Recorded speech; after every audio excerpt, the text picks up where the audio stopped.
კამბოჯისა და ტაილანდის საზღვარზე სამხედრო მოქმედების განახლების შედეგად ათასობით ადამიანს საცხოვრებელი სახლის იძულებით დატოვება მოუწია. მხარეებმა ცეცხლი ერთმანეთს 10 დეკემბერს გაუხსნეს.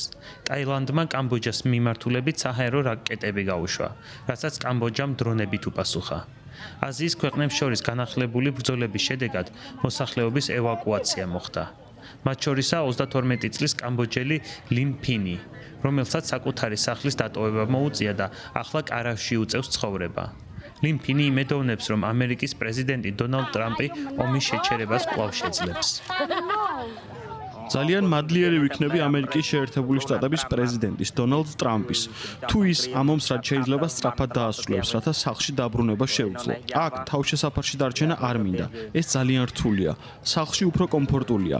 აქ კარვის ქვეშ თავშესაფარში ცხოვრება და მიწაზე ძილი რთულია. ასევე ჩვენ არ გვაქვს შესაძლებლობა შევიძინოთ ის საკვები, რომელიც გვინდა.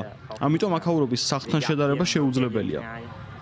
79 წლის კამბოჯელი კანდი ვუთი, რომელიც თავად ომის ვეტერანია და ომში ფეხიც დაკარგა, ამბობს, რომ ომები ყელში ამოუვიდა. აღარ მინდა ომის ნახვა ან გაგონება. მეცოდება ჩემი პატარა შვილები და შვილიშვილები, რომლებიც ჯერ კიდევ სწავლობენ. ჩემი უმცროსი ვაჟი რეგიონულ ქალაქში სწავლობს. როდესაც ომი დაიწყო, მის მოსვლამდე მომიწია დაცდა, შემდეგ კი ერთად გავიქეცთ.